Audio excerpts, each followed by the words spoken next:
नमस्कार मित्रांनो, real prime videos मध्ये तुमचे पुन्हा एकदा स्वागत. मित्रांनो, दिनांक 6 जून 1674 रोजी रायगडावर छत्रपती शिवाजी महाराजांचा राज्याभिषेक झाला. पण या राज्याभिषेकाने हिंदुस्थान व हिंदुस्थानाबाहेरील अनेक राजवटी जाग्या झाल्या. 1575च्या विजयनगरच्या अस्ताबरोबर संपलेले हिंदूंचे साम्राज्य पुन्हा उभे राहताना दिसत होते. हे सगळे पाहून औरंगजेबाची मात्र तळपायाची आग मस्तकाला गेली होती. शिवरायांना थांबवण्याचे केलेले सगळे प्रयत्न विफल झाले होते. त्यामुळे स्वतः औरंगजेब दक्षिणेमध्ये येणार हे महाराजांनी ओळखले होते. दक्षिणेमध्ये स्वराज्या व्यतिरिक्त विजापूरची आदिलशाही आणि गोवळकोंड्याची कुतुबशाही या दोन सत्ता अजूनही अस्तित्वात होत्या. औरंगजेब हा सुन्नीपंथी मुसलमान होता व दख्खनी शियापंथी मुस्लिमांसोबत त्याचे हाडवैर होते. आदिलशाही व कुतुबशाहीला सोबत घेऊन औरंगजेबाचे बस्तान कायमचे उठवायचा मनसुबा शिवरायांचा होता. त्या दृष्टीने त्यांनी पावले टाकायला सुरुवात केली. विजापूरच्या आदिलशाहीमध्ये दख्खनी मुसलमानांच्या तुलनेत हिंदुस्थानी पठाणांचे प्राबल्य अधिक होते. विजापूरचा वजीरही एक पठाणच होता. बहलोल खान असे त्याचे नाव होते. दक्षिणेतून या पठाणांना हुसकावून लावल्याशिवाय आदिलशहा तयार होणार नाही हे शिवरायांना माहिती होते. कुतुबशहाच्या दरबारामध्ये महाराजांचे प्रल्हाद निराजी नाशिककर हे वकील होते. त्या वकिलांमार्फत छत्रपतींचा मनसुबा कुतुबशहाला ऐकवण्यात आला. कुतुबशहाने अगदी आनंदाने शिवरायांना भेटण्याची संमती दर्शवली. आदिलशहा मात्र तटस्थच होता. 6 ऑक्टोबर 1676 रोजी विजयादशमीच्या दिवशी शिवरायांनी दक्षिण दिग्विजय मोहिमेसाठी सीमोल्लंघन केले. छत्रपती शिवाजी महाराज भागानगराकडे जात असताना कर्नाटकच्या कोप्पळ प्रांतामध्ये विजापूरच्या हुसेन खान मियाना या पठाणाची मराठ्यांना गाठ पडली. या युद्धात सर्जेराव जयदेंचे पुत्र नागोजी हे दारातीर्थी पडले, पण पठाणांचा जबरदस्त पराभव झाला. खुद्द हुसेन खान मियाना या लढाईमध्ये कैद झाला. फेब्रुवारी 1677 मध्ये छत्रपती शिवाजी महाराज भागानगरामध्ये पोहोचले. भागानगर म्हणजेच सध्याचे हैदराबाद. तेलंगणाच्या जनतेने पराक्रमी छत्रपतींचे अतिशय मनोभावे स्वागत केले. खुद्द कुतुबशहाने शिवरायांच्या स्वागताची जंगी तयारी केली होती. या मुक्कामामध्ये कुतुबशहा आणि मराठ्यांमध्ये एक महत्वाचा तह झाला. या तहाची कलमे पुढील प्रमाणे: 1. भागानगरच्या मुक्कामी मराठा सैन्याच्या खर्चासाठी कुतुबशहाने 4.5 लाख रोख द्यावे. 2. मराठ्यांच्या दक्षिणेकडील मोहिमेसाठी कुतुबशाहीचे 4000 पायदळ व 1000 घोडदळ मराठ्यांसोबत द्यावे. 3. कुतुबशाही सैन्यावर कुतुबशाही सेनापती मिर्झा मोहम्मद आमीन सरलष्कर हा असेल व सैन्याचा खर्च बादशहाने पुरवावा. 4. पूर्वी ठरल्याप्रमाणे दर साल 1 लाख खंडणी मराठ्यांना द्यावी. 5. पूर्वीप्रमाणेच मराठा वकील कायम कुतुबशाही दरबारामध्ये राहतील. 6. दख्खनच्या मोहिमेमध्ये जिंकला जाणारा जो भाग पूर्वी शहाजी राजांकडे नसेल असा मुलूक कुतुबशाहीच्या ताब्यामध्ये असावा. 7. उभय पक्षांनी कायमच एकरूप राहून पठाण आणि मोगलांचा बिमोड करावा. छत्रपती शिवाजी महाराज आणि कुतुबशहामध्ये अतिशय महत्वाचा करार झाला आणि त्यानंतर 10 मार्च 1677 रोजी महाराजांनी पुढील मोहिमेकरता भागानगर सोडले. यावेळी तहामध्ये ठरल्याप्रमाणे कुतुबशाही सैन्यही शिवरायांसोबत होते.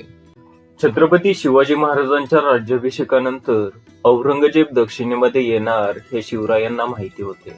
त्यासाठीच शिवरायांनी दक्षिण दिग्विजय मोहीम सुरू केली होती. भागानगरमध्ये कुतुबशहा सोबतच्या तहानंतर दक्षिणी पंथाच्या एकजुटीसाठी शिवरायांनी अनेक संस्थानिक व मांडलिक यांना पत्रे पाठवली, परंतु शिवरायांना हवा तसा प्रतिसाद मिळाला नाही. भागानगरवरून शिवराय थेट श्रीशैल मल्लिकार्जुन या देवस्थानी दर्शनासाठी गेले. श्रीशैल मल्लिकार्जुन हे 12 ज्योतिर्लिंगांपैकी एक आहे. या तीर्थक्षेत्राच्या दर्शनानंतर शिवरायांनी आपली सेना जिंजीच्या दिशेने वळवली. हा भला मोठा किल्ला आदिलशाहीकडे होता. त्याचा किल्लेदार नसीर मोहम्मद होता. नसीर मोहम्मद भीतीपोटी शिवरायांना शरण आला. रक्ताचा एक थेंबही न सांडता हा किल्ला स्वराज्यामध्ये सामील झाला. जिंजीच्या विजयानंतर शिवरायांनी वेल्लोरच्या किल्ल्याला वेढा दिला. या ठिकाणी 5,000 फौज ठेवून शिवराय तंजावरच्या रोखाने निघाले. तंजावरकडे जात असताना शिवरायांनी तिरुवाडी प्रांतामध्ये आदिलशाही पठाण शेर खान लोधीचा पराभव केला, ज्यामुळे आदिलशाही सैन्यामध्ये शिवरायांची धास्ती निर्माण झाली. या प्रांतातील वल्दूर, तेवेनापट्टणम आणि बाणगिरी हे किल्ले मराठ्यांना विनासायास मिळाले. 1677च्या पावसाळ्यामध्ये शिवराय तंजावरला पोहोचले, ज्या ठिकाणी त्यांनी त्यांच्या सावत्र माता तुकाबाई, नसराबाई तसेच सावत्र बंधू एकोजीराजे, भिवाजीराजे, संताजीराजे, कोयाजीराजे यांच्या भेटी घेतल्या. या भेटीमध्ये शिवरायांनी एकोजीराजेंना दौलतीमध्ये सामील व्हा किंवा वडील दौलतीचा निम्मा हिस्सा आम्हाला द्या अशी चर्चा केली. या दोन्ही गोष्टी एकोजीराजेंना मान्य नव्हत्या. शिवाजी महाराजांना नकार दिला तर ते कैद करतील या भीतीने एकोजीराजे अक्षरशः छावणीतून पळून गेले. हे पाहून शिवरायांना खूप वाईट वाटले. महाराजांचे दुसरे सावत्र बंधू संताजी मात्र शिवरायांना येऊन मिळाले. एकोजीराजे ऐकत नाहीत हे पाहून महाराजांनी एकोजीराजेंचा सर्व प्रदेश जिंकून घेतला व त्याची व्यवस्था संताजीराजेंकडे देऊन महाराज उत्तरेकडे निघाले. महाराज माघारी येत असतानाच एकोजींनी संताजींवर हल्ला केला, पण संताजीराजेंनी एकोजींचा तीव्र प्रतिकार करून पराभव केला. संताजींना या युद्धामध्ये 1,000 घोडे आणि प्रचंड लूट मिळाली.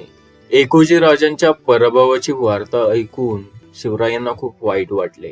शेवटी शिवरायांनी उदारमनाने जिंजीजवळचा 7 लक्ष उत्पन्नाचा प्रदेश एकोजींना दिला आणि एक अतिशय रसाळ पत्र लिहून एकोजींची समजूत काढली. मित्रांनो, छत्रपती शिवाजी महाराज 6 ऑक्टोबर 1676 रोजी दक्षिण दिग्विजयासाठी निघाले आणि त्यानंतर एकाच महिन्यात संभाजी महाराज त्यांच्या पत्नी येसुबाई सोबत रायगड सोडून शृंगारपुरामध्ये येऊन राहिले. छत्रपती शिवरायांनी संभाजीराजांना शृंगारपूर प्रभावळी प्रांताचे सुभेदार नेमले होते. खरे पाहता संभाजीराजे युवराज होते व शिवराय रायगडावर नसताना त्या ठिकाणी राहून युवराजांनी कारभार पाहणे अपेक्षित होते. पण शिवरायांच्या माघारी सोयराबाईंची अनेक जणांनी राजकारणे सुरू झाल्याने संभाजीराजे शृंगारपुरात आले. संभाजीराजांच्या सेवेमध्ये केशव पंडित, ओमाजी पंडित व कवी कलश हजर होते. शृंगारपूरच्या वास्तव्यामध्ये संभाजी महाराजांनी बुधभूषणम हा ग्रंथ लिहिला, तर नायिका भेद हे अष्टनायिकांचे स्वभावभेद सांगणारे काव्य लिहिले. 4 सप्टेंबर 1677 रोजी संभाजीराजांना येसुबाईंच्या पोटी कन्यारत्न प्राप्त झाले. त्या कन्येचे नाव ठेवण्यात आले भवानी. मधल्या काळामध्ये संभाजी महाराज आणि रायगडाच्या सरकारकुनांसोबतचा संभाजीराजांचा वाद विकोपाला गेला होता. शिवराय रायगडावर परतल्यावर शिवरायांना या सगळ्या गोष्टी समजल्या आणि त्यांना युवराजांबद्दल काळजी वाटू लागली. त्यांनी युवराजांना काही दिवस साधू संतांच्या सहवासामध्ये ठेवण्याचा विचार करून संभाजींना समर्थ रामदास स्वामींच्या सहवासामध्ये पाठवले. संभाजी महाराज सज्जनगडावर गेले तेव्हा समर्थ रामदास त्या ठिकाणी नव्हते. अशा वेळी युवराजांच्या मनामध्ये अधिकच घालमेल सुरू झाली. त्यांनी असा विचार केला की आबासाहेबांना असे वाटत आहे की सगळी चुकी आमचीच आहे, म्हणूनच त्यांनी सज्जनगडावर पाठवले. या विचाराने युवराज हैराण झाले. रागाच्या भरामध्ये ते मोगलांचा सरलष्कर दिलेर खानला जाऊन मिळाले. छत्रपती संभाजी महाराज दिलेर खानाकडे बंडाची भावना घेऊन गेले नव्हते, तर आपणही पराक्रमी आहोत हे दाखवून देण्याची भाबडी भावना त्यांची होती. पण या भाबडेपणाचा फायदा घेतल्याशिवाय दिलेर खान राहणार नव्हता. दिलेर खानाने आपल्या फौजा विजापूरच्या दिशेने वळवल्या तेव्हा घाबरलेल्या आदिलशहाने शिवरायांना मदतीची साथ घातली. शिवरायांनी आदिलशहाला निर्धास्त राहण्यास सांगितले आणि गनिमी काव्याने दिलेर खानाच्या फौजेची अक्षरशः तंगडतोड केली. शेवटी दिलेर खानाने विजापूरचा नाद सोडून आपल्या फौजा तिकोट्याकडे वळवल्या. तिकोट्यामध्ये आल्यावर दिलेर खानाने तिथल्या हिंदू प्रजेचे अतिशय हाल सुरू केले. ते सहन न झाल्यामुळे संभाजी राजांचे दिलेर खानासोबत खटके उडाले व संभाजी महाराज दिलेर खानाच्या छावणीतून निघून स्वराज्यामध्ये पन्हाळगडावर दाखल झाले. शिवरायांनी सुद्धा पुत्राला मोठ्या मनाने माफ केले आणि समजावून सांगितले. पन्हाळगडाचा सुभेदार म्हणून संभाजी राजांची नियुक्ती करण्यात आली. 3 एप्रिल 1680 रोजी शिवरायांची प्रकृती अधिकच ढासळली होती. त्यांनी आपल्या सगळ्या सवंगड्यांना जवळ बोलवून घेतले आणि आपल्या माघारी राज्य कसे चालवावे हे सांगितले. सर्वजण अत्यंत दुःखी होते. दुपारी 12च्या सुमारास छत्रपतींनी जग सोडले आणि महाराष्ट्र पोरका झाला. छत्रपतींच्या मृत्यूनंतर राज्यकारभार कोणी पाहावा हा प्रश्न उभा राहिला. परंपरेनुसार ज्येष्ठ पुत्र म्हणजे संभाजी महाराजांचा राज्याभिषेक करणे उचित होते, पण संभाजी महाराजांच्या स्वभावाची सर्वांनाच धास्ती होती. नुकतेच झालेले दिलेर खान प्रकरण व सर कारकुनांसोबतचे महाराजांचे वाद लक्षात घेता संभाजी महाराजांच्या विरोधामध्ये दरबारातील अनेक कारकून होते. आपला पुत्र राजारामच छत्रपती व्हावा असे सोयराबाईंना वाटणे साहजिकच होते. याच विचाराला खतपाणी घालण्याचे काम मोरोपंत पिंगळे आणि अण्णाजी दत्तो यांनी केले. 21 एप्रिल 1680 रोजी राजाराम महाराजांना मंचकावर बसवण्यात आले, पण राज्याभिषेक झाला नव्हता. अशा वेळी संभाजी महाराजांनी बंड करू नये म्हणून त्यांना पकडण्यासाठी मोरोपंत पिंगळे व अण्णाजी दत्तो यांना पाठवण्यात आले. स्वराज्याचे सरसेनापती हंबीरराव मोहिते हे सोयराबाईंचे सख्खे भाऊ असले तरी स्वराज्यासाठी काय हवे हे त्यांना माहिती होते. ते कायमच संभाजी महाराजांच्या पक्षामध्ये होते. संपूर्ण फौजेमध्ये सुद्धा संभाजी महाराजांचे चाहते होते. पेशवे आणि सचिव पन्हाळ्याच्या वाटेवर असतानाच हंबीररावांनी त्यांना पकडले व संभाजी राजांसमोर हजर केले. 26 जून 1680 रोजी संभाजी महाराजांनी रायगड ताब्यात घेऊन स्वराज्याचा कारभार सुरू केला. श्री समर्थ रामदासांनीही संभाजी राजांना पत्र लिहून राज्यकारभार कसा करावा यासंबंधी उपदेश केला. 14 जानेवारी 1681 रोजी संभाजीराजांनी रायगडावर विधिवत राज्याभिषेक करून घेतला आणि संपूर्ण कारभार सुरळीत चालू केला. केलेली सर्व राजकारणे धुळीस मिळालेली पाहून सोयराबाईंनी विष प्राशन करून आत्महत्या केली. या धक्क्यातून रायगड बाहेर येतो न येतोच तोपर्यंत एक भयंकर बातमी रायगडावर येऊन पोहोचली. 13 नोव्हेंबर 1681 रोजी औरंगजेब 3 लाखाची फौज घेऊन बुऱ्हाणपूरमध्ये दाखल झाला होता. संभाजी महाराजांची आता खरी खचोटी होती. अशातच 18 मे 1682 रोजी शंभूराजा आणि येसोबाईंना पुत्र झाला. थोर पित्याच्या स्मरणार्थ संभाजीराजांनी पुत्राचे नाव ठेवले शिवाजी. हे संभाजी पुत्र पुढे शाहू महाराज म्हणून प्रसिद्ध झाले. 14 एप्रिल 1685 या दिवशी विजापूरला मोगली फौजांचा वेढा पडला होता.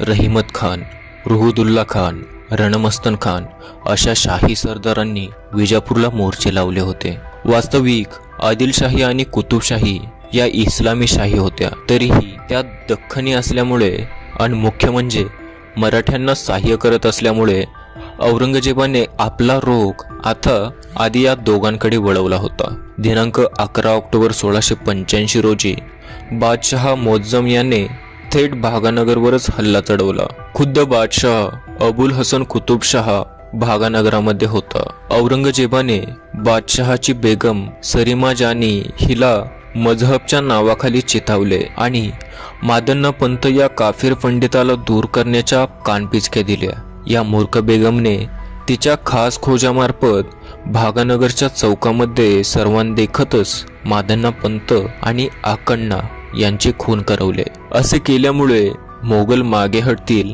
अशी तिला अपेक्षा होती, परंतु हे 2 हुशार पंडित कायमचे दूर झालेले पाहताच मोअज्जमने अधिक जोर केला. शेवटी 1 कोटी रुपये देण्याच्या बदल्यात मोअज्जमने भागानगरचा वेढा उठवला. दिनांक 13 सप्टेंबर 1686 या दिवशी विजापुरी फौजेने हत्यार ठेवले. मोगली फौजांनी विजापूर ताब्यामध्ये घेतले. खासा सुलतान सिकंदर आदिलशहा कैद झाला. इकडे मोअज्जमने भागानगरचा वेढा उठवल्याचे कळताच औरंगजेब औरंगजेबाने त्याची चांगलीच खरडपट्टी काढली. त्याचाच परिणाम म्हणून की काय, विजापूर जिंकल्यानंतर केवळ एकाच वर्षामध्ये दिनांक 27 सप्टेंबर 1687 या दिवशी शाही फौजांनी भागानगरही जिंकले होते. खासा कुतुबशहा अबुल हसन तानाशाह कैद झाला. विजापूरचा सिकंदर आदिलशाह आणि भागानगरचा तानाशाह कुतुबशाह या दोन्ही शाही कैद्यांना प्रथम अहमदनगरच्या किल्ल्यामध्ये आणि नंतर दौलताबादेवर कैदेत ठेवण्याचा हुकूम झाला. आणि आता मोगली फौजांचा संपूर्ण रोख वळाला महाराष्ट्राकडे, म्हणजेच मराठ्यांकडे.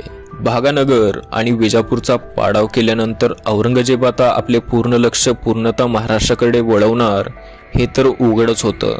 आणि म्हणूनच तो महाराष्ट्राच्या वाटेवर असतानाच त्याचे खच्चीकरण करण्यासाठी मराठे त्यांच्या फौजेवर एकदम हल्ला चढवीत आणि लांडगेतोड करत मागच्या मागे पसार होत असत. परंतु अशाच एका छाप्याच्या वेळी वाईजवळ मोगल आणि मराठ्यांच्या मध्ये चकमक सुरू असताना मोगलांच्या एका जंभुऱ्याचा तापलेला जड गोळा थेट सरसेनापतींच्या छाताडावर येऊन आदळला. हंबीरराव जागच्या जागीच गतप्राण झाले. हंबीररावांच्या मृत्यूमुळे संभाजीराजांना फार मोठा धक्का बसला. परंतु आता शोक करत बसून चालणार नव्हते. राजांनी ताबडतोब पन्हाळ्याचे किल्लेदार मालोजी घोरपडे यांना स्वराज्याची सरनौबत दिली. महाराष्ट्रात आल्यावर औरंगजेबचा शाही डेरा पडला अकलूजला. औरंगजेब दख्खनेत विजापूर आणि भागानगरच्या मोहिमेवर गुंतला होता. त्यावेळेला संभाजीराजेही गप्प बसले नव्हते. त्यांनी जंजिरा स्वराज्यात आणण्याची फार खटपट केली. जंजिरा येत नाही हे पाहताच संभाजीराजांनी अक्षरशः खाडीत भराव घालून तो घेण्याचा प्रयत्न केला. परंतु औरंगजेबाच्या आक्रमणाने ती मोहीमही फसली. यानंतर संभाजीराजांनी गोमंतकावर स्वारी करून गोव्याचा पोर्तुगीज गव्हर्नर अत्यंत घाबरवला. त्यांनी गलबते तयार ठेवून पोर्तुगालला जाण्याची तयारी ठेवली होती.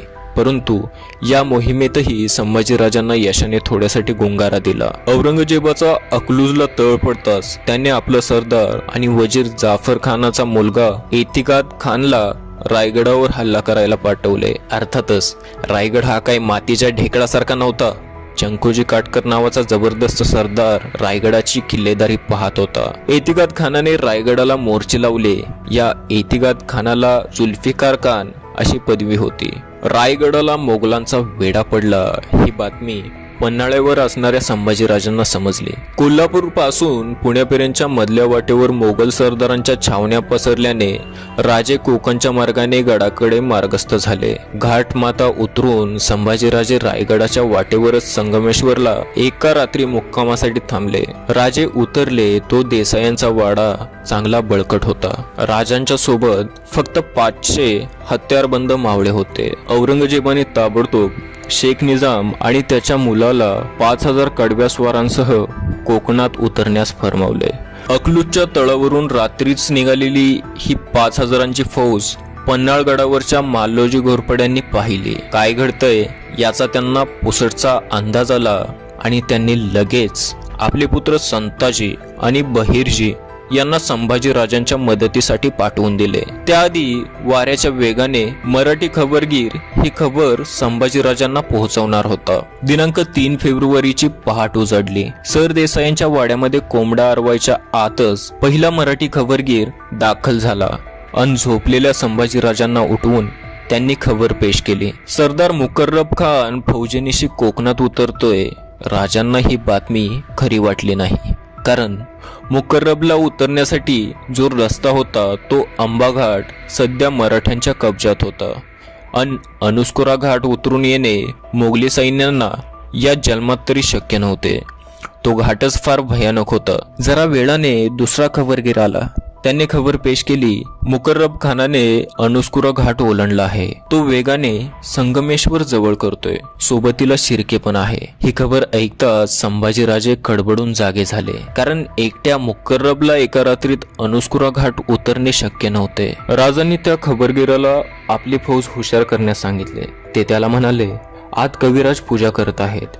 त्यांचं आटोपलं की आम्ही तडक प्रचितगड गाठू. कवी कलश आत पूजा करत होते. राजांनी एकदा का प्रचितगड गाठला असता तर ते मुकर्रबला कधीच सापडू शकले नसते. परंतु इतक्यातच घात झाला. तिसरा खबरगीर वाड्यात येऊन पोहोचतोच जातोच वाड्याभोवतालच्या झाडीतून मोगली फौजांच्या आरोळ्या कानी येऊ लागल्या. क्षणार्धात वाडा घेरला गेला. संभाजीराजे आणि कवी कलश हाती तलवार घेऊन धावले. इतक्यातच खालून घोरपडे बंधूही आपल्या शेलक्या फौजेनीशी मोगली फौजेवर तुटून पडले. परंतु मोगल फौजेचा जोरच इतका प्रचंड होता, काही वेळ चकमक उडाली अन राजा आणि कवी कलश गरडले गेले. कवी कलश हे संभाजीराजांचे मुख्य प्रधान होते. मुकर्रब खानाने दोघांनाही कैद केले अन झपाट्याने तो अकलूजच्या रोखाने दौडू लागला. संभाजी राजांना मुकर्रब खानाने पकडून आणल्यानंतर औरंगजेब खुश झाला. त्याने ताबडतोब आपला मोगली तळ बहादूरगडावर हलवण्याचा हुकूम दिला अन संभाजीराजांना आणि कलशांना थेट तुळापूरला नेण्याचे फरमावले. संभाजीराजे दस्त झाले ही खबर रायगडावर येसुबाईंना समजली. यावेळेस गडावर मोठ्या अशा त्या एकट्याच होत्या. रडत बसायलाही वेळ नव्हता. गडाला जुल्फिकार खानाने वेढा दिला होता आणि म्हणूनच पुढच्या हालचालींना लगेच वेग दिला. दिनांक 12 फेब्रुवारी 1689 या दिवशी राजारामांना मंचकावर बसवण्यात आले. गडावर येसाजी कंक हे छत्रपतींचे अत्यंत विश्वासू सहकारी होते. मंचकारोहणानंतर लगेचच राजारामांनी रायगड सोडावा असे ठरले. रात्रीच्या वेळी वाघ दरवाजाने ज्या ठिकाणी पहारा सैल होता त्या बाजूने राजाराम महाराज गड उतरले आणि तडक प्रतापगडला गेले. संभाजीराजे आणि कवी कलश यांना तुळापुरात भीमा आणि इंद्रायणीच्या त्रिवेणी संगमावर लाकडी कोड्यांमध्ये उभे करण्यात आले. प्रत्येक दिवशी त्यांचे अत्यंत क्रूरपणे हालहाल करण्यात येत होते. दिनांक 15 फेब्रुवारी रोजी औरंगजेबाने दोघांच्याही जिभा उपसून काढल्या आणि डोळे काढण्याचा क्रूर हुकूम सोडला. तो हुकूम प्रत्यक्षातही आणला गेला. असेच दिवसांमागून दिवस जात होते आणि शेवटी 11 मार्च 1689 या दिवशी फाल्गुन अमावस्येला औरंगजेबाने शेवटचा हुकूम सोडला, मृत्यूदंडाचा. जल्लादांनी संभाजीराजांची आणि कवी कलशांची कमळाच्या देठासारखी मानधडापासून कायमची वेगळी केली. शिवछत्रपतींचा पराक्रमी पुत्र, कविभूषणाच्या सर्जाचा छावा, महाराष्ट्राचा तरुण छत्रपती हे जग कायमचं सोडून गेला. राजाराम महाराज रायगडावरून निघून गेले ही बातमी 2 दिवसांनी जुल्फिकार खानाला समजली. त्याच्या अंगाचा अगदी तिळपापड झाला. त्याने गडाचा वेढा अजूनच पक्का आवळला आणि आपली थोडी फौज प्रतापगडाकडे राजारामांच्या पाठलागावर पाठवली. अर्थात कधी ना कधी जुल्फिकार खानाला ही बातमी समजणारच होती हे राजाराम महाराजांनाही ठाऊक होते. त्यामुळे प्रतापगडावर एक दिवस विश्रांती घेऊन श्री जगदंबा भवानीचे दर्शन घेऊन सर्व मंत्री मुत्सद्द्यांसह मसलत करून राजाराम महाराजांनी 3ऱ्या दिवशी प्रतापगड सोडला होता आणि थेट जिंजीकडे प्रयाण केले होते. रायगडाचा वेढा पक्का आवळलेला होता. जुल्फिकार खानाला अजूनही मदतीची गरज आहे असे वाटल्याने औरंगजेबाने आणखी काही सैन्य रायगडाकडे पाठवले. रायगड ही मराठ्यांची राजधानी होती. श्रीमंत शिवछत्रपती महाराजांचा राज्याभिषेक तेथे झाल्यामुळे ती मराठ्यांच्या तख्ताची जागा होती. ते महाराष्ट्राचे पवित्र शिवमंदिर होते. मराठ्यांचा आत्मविश्वास उखडून काढायचा असेल तर रायगड ताब्यात यायला हवा असे औरंगजेबाला कायम वाटत होते. अर्थातच रायगड औरंगजेबाला सहजासहजी मिळणे शक्य नव्हते. किल्लेदार चंगोजी काटकर, येसाजी कंक ही मंडळी अत्यंत चिकाटीने गड लढवत होती. गडाच्या सावलीतही मोगलांचे सैन्य पोहोचू शकत नव्हते. जवळ गेलं तर गडावरून धडधड तोफगोळे येऊन पडत होते. मग किल्ल्याकडे सरकणाऱ्या मोगल सैन्याची प्रचंड धावपळ उडत होती. गडावरचे मराठे मात्र मोगलांची ती तारांबळ पाहून हसत होते. परंतु आता 9 महिने होत आले होते. गडावरची रसदही संपत आली होती. अंबारकोट्या आणि दारुकोटार रीती होऊ लागली होती. गड केव्हा ना केव्हा सोडावाच लागणार होता. राजारामांचीही काही खबर नव्हती.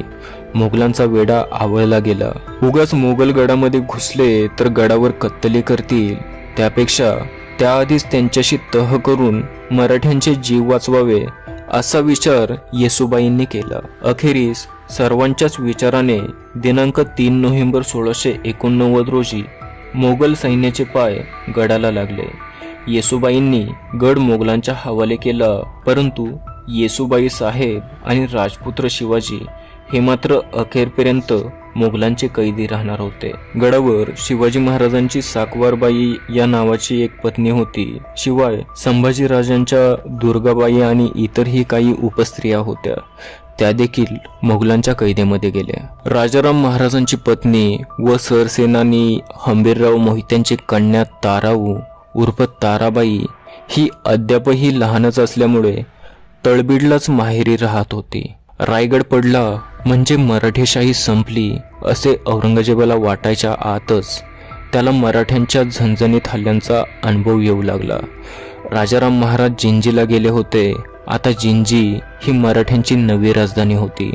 औरंगजेबाला हे समजताच त्याने दक्षिणेत असणाऱ्या आपल्या पुत्राला आझमशहाला जिंजीकडे जाण्यास फरमावले. शहजादा आझमशहाचा जिंजीला वेढा पडला. या वेळेला राजाराम महाराजांच्या बरोबर खंडो बल्लाळ हे चिटणीस, निळोपंत पेशवे, परशुरामपंत प्रतिनिधी, वासुदेव रामचंद्र अमात्य, शंकराजी नारायण सचिव, नारोराम शेनवी अशी काही मातब्बर मंडळी होती. शहजादा आझमशहाचा वेढा पडण्यापूर्वीच राजाराम महाराजांनी परशुरामपंत प्रतिनिधी यांना महाराष्ट्रात पाठवून दिले होते.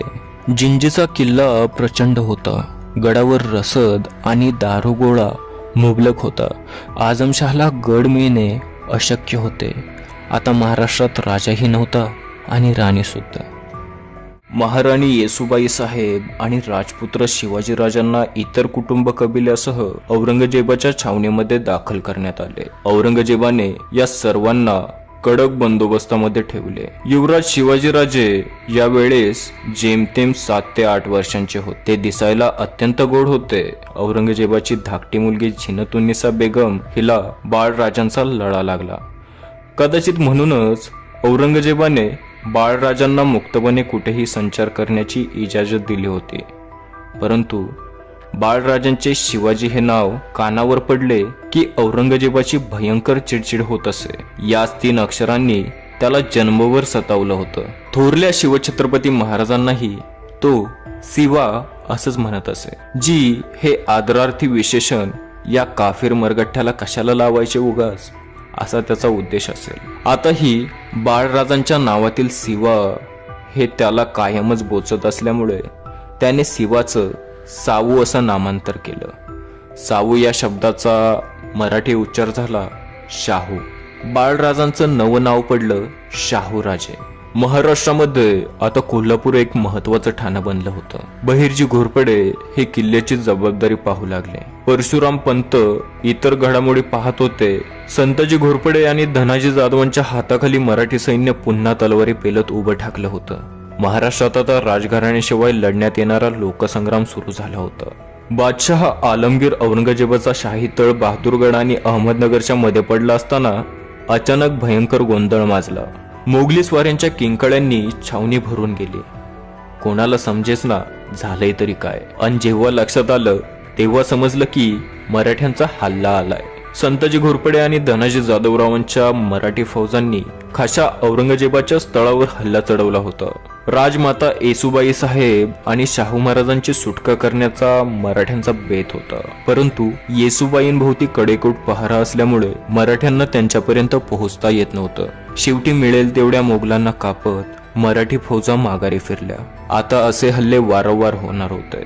औरंगजेबाला तो एक प्रकारचा दिलेला इशाराच होता. जोपर्यंत महाराष्ट्रामध्ये आहेस तोपर्यंत सुखात राहू शकणार नाहीस. औरंगजेबाची आतापर्यंत मार खाऊन उरलेली 2 लाखांची फौज रामसेस पासून पन्हाळ्यापर्यंतच्या सबंध महाराष्ट्रात अक्षरशः धुमाकूळ घालत होती. परंतु मराठ्यांकडूनही त्यांना तितकीच कडवी झुंज मिळत होती. शाहूराजे औरंगजेबाच्या छावणीमध्ये लहानाचे मोठे होत होते. अशातच 7 वर्षे उलटली आणि अचानक बातमी आली. राजाराम महाराज जिंजीच्या वेड्यातून सही सलामत निसटले. मध्यंतरी औरंगजेबाने किंबहुना पूर्वी आझमशहाने जिंकलेला साताऱ्याचा आजमतारा मराठ्यांनी पुन्हा जिंकून घेतला होता. राजाराम महाराज महाराष्ट्रात आल्यानंतर त्यांनी याच सातारच्या मंगळाई किल्ल्यावर आपली राजधानी हलवली. किल्ले सातारा ही आता मराठ्यांची नवी राजधानी बनली होती. महाराष्ट्रात आल्यानंतर राजाराम महाराजांनी मोगलांना अक्षरशः सडोकी पळो करून सोडले होते. मराठ्यांच्या गनिमी काव्याने मोगल अगदी हैराण होऊन गेले होते. संताजी घोरपडे आणि धनाजी जाधवरावांच्या मावळी तुकड्या मोगलांची अक्षरशः लांडगेतोड करत होत्या. महाराष्ट्रामध्ये आल्यानंतर राजाराम महाराजांनी कोकणात उतरून आपल्या सागरी किल्ल्यांची पाहणी केली. कोकण किनारा अजूनही अजिंक्यच होता. राजाराम महाराज सिंधुदुर्गावर आले. महाराष्ट्राची ही शिवलंका अभेद्य होती. महाराज आग्र्यात अडकले असतानाच त्यांनी हा दागिना घडवलेला होता. राजाराम महाराजांनी आपल्या पुण्यशील पित्याच्या स्मरणार्थ सिंधुदुर्गावरच शिवराजेश्वर मंदिराची निर्मिती केली. यानंतर केवळ 2च वर्षात गेली काही वर्ष होणाऱ्या सततच्या धावपळीमुळे आणि दगदगीमुळे दिनांक 3 मार्च 1700 या दिवशी या तरुण राजाचा वयाच्या केवळ 29व्या वर्षी सिंहगड किल्ल्यावर मृत्यू झाला. शिवछत्रपती महाराजांचा दुसरा पुत्रही मृत्यूने लवकर उचलून नेला. राजाराम महाराजांच्या मृत्यूनंतर आता राज्याचं पुढं काय होणार असा प्रश्न पडला. राजारामांचा मुलगा शिवाजी दुसरा हा अतिशय अल्पवयीन होता. त्यामुळेच महाराणी ताराबाईंनीच सर्व कारभार पाहावा असे ठरले. सेनापती हंबीरराव मोहिते यांची कन्या असलेल्या ताराबाई साहेब अतिशय हुशार होत्या.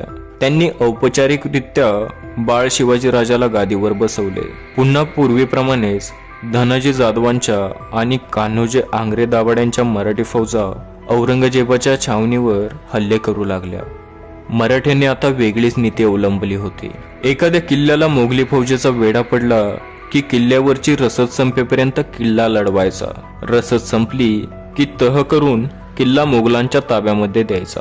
गडाचा ताबा मिळाल्यावर रिकाम्या कोठारात मोगली फौज नवी रसद भरून ठेवत असे आणि मग काही दिवसांनी गनिमी काव्याने गुपचूप हल्ला करून गड पुन्हा ताब्यात घ्यायचा. मराठ्यांच्या या नवीन खेळामुळे मोगलांच्या ताब्यामध्ये एकही किल्ला फार काळ राहत नव्हता. छत्रपती संभाजी महाराज पुत्र शाहू महाराज इसवी सन 1707 मध्ये परत येईपर्यंत महाराष्ट्राचा हा लोकलढा छत्रपती राजाराम पत्नी ताराराणी साहेब तसेच परशुराम पंत प्रतिनिधी आणि रामचंद्र पंत अमात्य यांच्यासारख्यांच्या नेतृत्वाखाली असाच सुरू होता. इसवी सन 1760च्या एप्रिलमध्ये शहजादा आझमशाहने शाहूंची माळव्यातील भोपाळजवळच्या दोराहा या ठिकाणी सुटका केली आणि शाहूंना मराठा मांडलिक राजा म्हणून 200 स्वार दिले. गेली कित्येक वर्षे शाहूराजे याच क्षणाची वाट पाहत होते. कधी एकदा आपली सुटका होते व आपण स्वराज्यात जाऊन कार्यरत होतो असे त्यांना वाटत होते. औरंगजेबाच्या नजरकैदेत असताना शाहूंचा अनेक मोगल सरदारांशी संपर्क आला होता.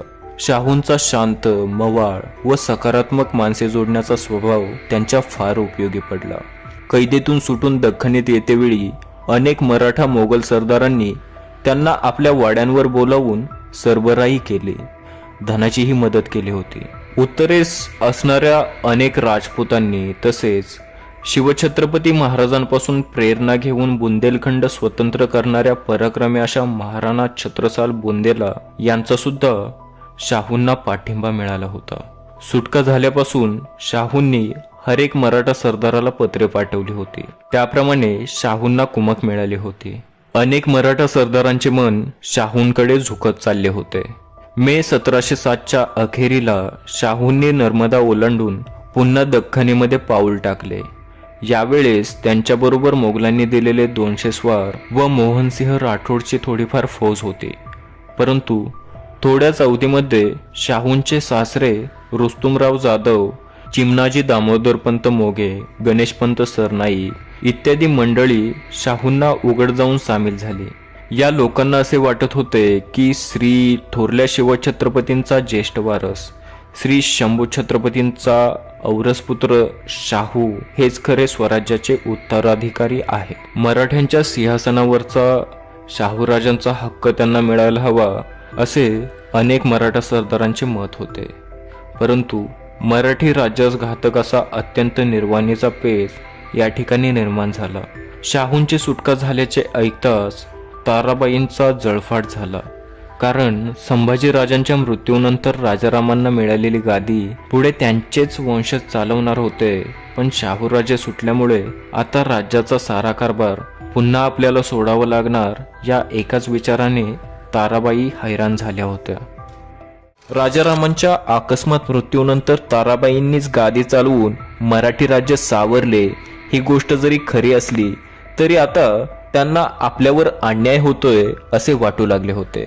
वास्तविक पाहता महाराणी येसूबाईंनी राजारामांना रायगडाच्या वेढ्यातून पाठवताना जो दूरदृष्टीचा विचार केला तसाच समंजसपणे विचार जर ताराबाईंनी केला असता तर मराठ्यांची मोठी हानी टळली असती. शाहूंचे म्हणणे होते की आपणास जसे शिवाजीराजे दुसरे तसेच आम्हाला राज्य द्यावे आणि पुढच्या हरेक मसलतीस दिशा देऊन आशीर्वाद द्यावा. पण हे काही ताराबाईंना पटले नाही. त्यांनी शाहूंना असलेला विरोध चालूच ठेवला. शाहूंना आता ताराबाईंना नमवल्याशिवाय गादी मिळणार नाही हे साऱ्यांनाच कळून चुकले होते. पण हे करण्यासाठी सर्वप्रथम स्वराज्याची राजधानी सातारा कब्जा करायला हवी होती. शाहूंचे वाढते बळ आणि जनमत पाहून ताराबाई देखील संभ्रमात पडल्या होत्या. त्यांनी एक नवीनच खेळी आरंभली. त्यांनी मुद्दामूनच एक बातमी आपल्या हेरांमार्फत पसरवली की शाहूंच्या डोईवर केस होते. आता आलेला हा माणूस शाहू असू शकत नाही. खरा शाहू अजूनही आझमशहाच्या कैदेमध्ये आहे. ही मोगलांची एक खेळ आहे व आपण तीच भुलणारे नाही. लगेचच ताराबाईंनी आपले सेनापती धनाजी जाधवराव यांना 40,000च्या फौजेनिशी शाहूंवर रवाना केलं. परंतु धनाजींचे अनेक नजरबाज खुद्द औरंगजेबाच्या छावणीमध्ये पूर्वीपासून फिरत असल्यामुळे त्यांनी शाहूंना लगेच ओळखले व ताराबाईंचे शाहूंना खोटा ठरवण्याचे राजकारण फसले. हे समजताच त्यांनी शाहूंना रोख जवाबच पाठवला. तुमचा राज्यावर काहीही हक्क नाही, सबब तुम्हास मिळणार नाही. ताराबाईंनी बाहेर अशाच बातम्या पसरवल्या की हे शाहू नाहीतच आणि एकीकडे आपल्या परशुरामपंत प्रतिनिधी, रामचंद्रपंत अमात्य, शंकराजी नारायण सचिव, निळकंठ मोरेश्वर पिंगळे, खंडोबल्लाळ चिटणीस या खाशा लोकांना गुप्तपणे बोलावून त्यांना शाहूंना विरोध करण्याची सक्त ताकीद दिली. सरसेनापती धनाजी जाधवरावांना हे काही पटले नव्हते, पण तरीही काहीही न बोलता ते गप्प बसले. अशातच ताराबाईंनी रामचंद्रपंत अमात्यांना विशाळगडावर नजरकैदेमध्ये ठेवले होते. कारण समजत नाही, परंतु बहुधा शाहू राजांच्या खरे खोटेपणावरूनच काही वाद झाले असावेत असा तर्क आहे.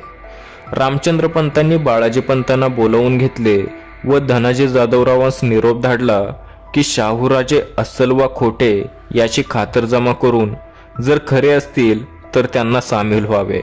राज्याचे खरे अधिकारी तेच आहेत. बाळाजीपंतांनी हा निरोप धनाजींना कळवला. धनाजी जाधवरावांनी आपल्या खाशा मर्जीतल्या बाळाजीपंत भट, खंडोबल्लाळ चिटणीस व नारोपंत शेनवी यांना पुन्हा एकदा खातरजमा करण्यासाठी शाहू महाराजांच्या गोटामध्ये पाठवून दिले. शाहू महाराजांचे दिसणे, बोलणे अगदी एखाद्या अस्सल राजपुत्राप्रमाणेच होते. यामुळे त्या तिघांची खात्री पटली की हे संभाजी राजांचे पुत्र आणि आपले राजे शाहू महाराज आहेत. पुढे ते तिघेही धनाजीरावांपाशी गेले व त्यांना स्पष्ट कथन केले, हे आपलेच राजे आहेत. बाळाजीपंतांनी तर सरळ म्हटले, आपला खराखुरा धनी समोर उभा ठाकला आहे, त्याची सेवा करणे हेच आपले कर्तव्य आहे. शिवाजीराजे दुसरे हे खरे उत्तराधिकारी नाहीत. धनाजी जाधवरावांना सुद्धा हे पटले होते, मात्र ते लगेचच उघडपणे शाहूराजांना जाऊन सामील झाले नाहीत. ताराबाईंनी शाहूंच्या विरोधामध्ये युद्धाची घोषणा केली. शाहूंनीही आपले सैन्य जमवायला सुरुवात केली आणि साधारणतः ऑक्टोबर 1707च्या मध्यावर पुण्याजवळच्या खेडमंचर या ठिकाणी दोन्ही सैन्य समोरासमोर उभे ठाकले. धनाजी जाधवराव ताराबाईंच्या पक्षामध्ये होते, परंतु केवळ शरीरानेच. त्यांनाही शाहूराजांचे अस्तित्व पटले होते. युद्धाला तोंड लागले. वास्तविक पाहता ताराबाईंचे सैन्य व मुत्सद्दी हे शाहूराजांच्या कितीतरी पटीने जास्त होते, परंतु ऐन लढाईमध्ये धनाजी जाधवरावांनी लढाईतून अंग काढून घेतले आणि मंचरच्या त्या उघड्या मैदानामध्ये शाहूंच्या सैन्याने ताराबाईंच्या सैन्याचा प्रचंड पराभव केला.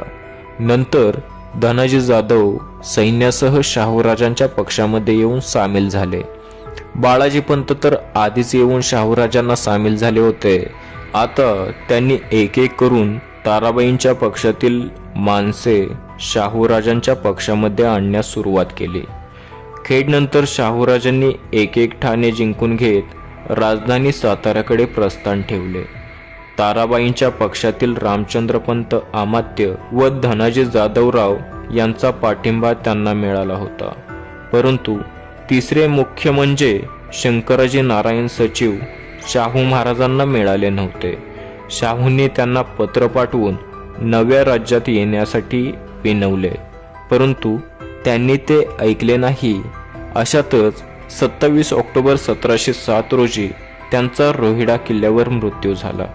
त्यामुळे त्यांच्या ताब्यातील पुरंदर, वज्रगड, राजगड, केंजळगड, तोरणा, सिंहगड इत्यादी किल्ले विनासायास शाहूराजांच्या हाती पडले. याचबरोबर वाईजवळचे पांडवगड, चंदनगड, वंदन हे किल्ले सुद्धा शाहूराजांना न लढताच मिळाले. त्यामुळे शाहूराजांचे बळ वाढले. ते आता थेट मंगळाईच्या किल्ल्याकडे निघाले. शाहूंच्या या विजय खबरा ऐकून ताराबाईंनी मंगळाईचा किल्ला म्हणजेच सातारा किल्ला सोडला व आपला पुत्र शिवाजीला घेऊन त्या पन्हाळ्यावर गेल्या. इकडे सातारचा किल्ला परशुराम पंत प्रतिनिधी लढवत होते. शाहूराजांनी प्रथम त्यांना किल्ला हाती देण्याबाबत निरोप पाठवला, परंतु पंतप्रतिनिधींनी तो निरोप साफ धुडकावून लावला. तेव्हा शाहू महाराजांनी किल्लेदार शेख मिरान खान याला फितवले व परशुराम पंतांना अटक केली. राजधानी सातारा देखील न लढताच शाहू महाराजांच्या हाती आली. दिनांक 12 जानेवारी 1708 सर्वजितनाव संवत्सर माघ शुद्ध प्रतिपदा सोमवार शके 1629 या दिवशी शाहूराजांचा साताऱ्यामध्ये राज्याभिषेक करण्यात आला. शाहूराजे क्षत्रिय कुलावतंस श्रीमंत महाराज श्री शाहू छत्रपती बनले. राज्याभिषेकाच्या वेळेस किंबहुना काही दिवस आधी शाहूराजांनी आपले अष्टप्रधान मंडळ व इतर सरदारांच्या नेमणुका केल्या होत्या. पेशवे किंवा पंतप्रधान या मुख्य पदावर मोरोपंत पिंगळ्यांचे कनिष्ठ पुत्र बहिरोपंत पिंगळे यांना नेमले होते. बहिरोपंतांचे ज्येष्ठ बंधू निळोपंत अजूनही ताराबाईंच्याच पक्षामध्ये होते. सरसेनापती अथवा सरलष्कर पद धनाजीराव जाधवांकडेच दिले होते. सुमंत किंवा डबीर म्हणून काही काळ महादजी गदाधर व नंतर आनंदराव रघुनाथ यांना नेमले होते. सुरनीस किंवा सचिव म्हणून नारोपंत शंकर यांना नेमले होते. अमात्य उर्फ मुजुमदार पदावर बाळकृष्ण वासुदेव हणमंते, मंत्री किंवा वाकणीस म्हणून नारोराम शेणवी यांना नेमले होते. पंडितराव अथवा राजपुरोहित म्हणून मुदगल भट्ट उपाध्ये यांना आणि न्यायाधीश पदावर होणाजी अनंत यांना नेमले होते. राज्याभिषेकाचा समारंभ विधिपूर्वक केला, अनेक अन्नदाने घातली आणि राज्याचा कारभार सुरू झाला. राज्याभिषेकानंतर काहीच दिवसांमध्ये शाहू महाराजांनी ताराबाईंना तह करण्याचे पत्र पाठवले. परंतु इतके होऊन सुद्धा ताराबाई अजूनही आपली बाजू सोडण्यास तयार नव्हत्या. त्यामुळे शाहू महाराजांना पुन्हा एकदा युद्धाची आघाडी उघडावी लागली. साताऱ्याचा योग्य बंदोबस्त लावून फंदफितुरी होणार नाही याची नीट काळजी घेऊन शाहू महाराज कोल्हापुरास निघाले. वाटेमध्ये पंचगंगा नदी ओलांडतानाच त्यांना बातमी समजली की ताराबाई पन्हाळा सोडून रांगणा किल्ल्यावर गेल्या आहेत. ताबडतोब शाहू महाराजांनी पन्हाळा व पावनगड काबीज केला आणि ते रांगण्याकडे निघाले. इकडे ताराबाईंनी आपले सरकेल कान्होजी आंग्रे यांना मदतीसाठी बोलवले, पण काही कारणास्तव आंग्रे रांगण्यावर वेळेवर पोहोचू शकले नाहीत. त्यामुळे सुरक्षिततेच्या दृष्टीने ताराबाईंनी रांगणा सोडला व त्या घाट उतरून सिंधुदुर्गाकडे गेल्या. ताराबाईंचे सेनापती पिराजी घोरपडे रांगणा लढवायला मागेच थांबले. शाहू महाराजांच्या सैन्याने रांगण्याला वेढा घातला, परंतु पिराजी घोरपड्यांनी रांगणा नेटाने झुंजत ठेवला. शेवटी 4 महिन्यांच्या अथक परिश्रमानंतर रांगणा न घेताच दिनांक 14 जून 1708 रोजी शाहू महाराज पन्हाळगडावर आले आणि त्याच ठिकाणी मुक्काम ठोकला. इतक्यातच एक अतिशय वाईट खबर पन्हाळ्यावर येऊन धडकली. सेनापती धनाजी जाधवराव दिनांक 27 जून रोजी वडगाव येथे मृत्यू पावले.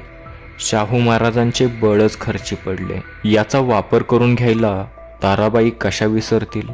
त्यांनी लगेचच येसाजी दाभाड्यांचे चिरंजीव खंडेराव दाभाडे यांना आपल्याकडे वळते करून घेतले.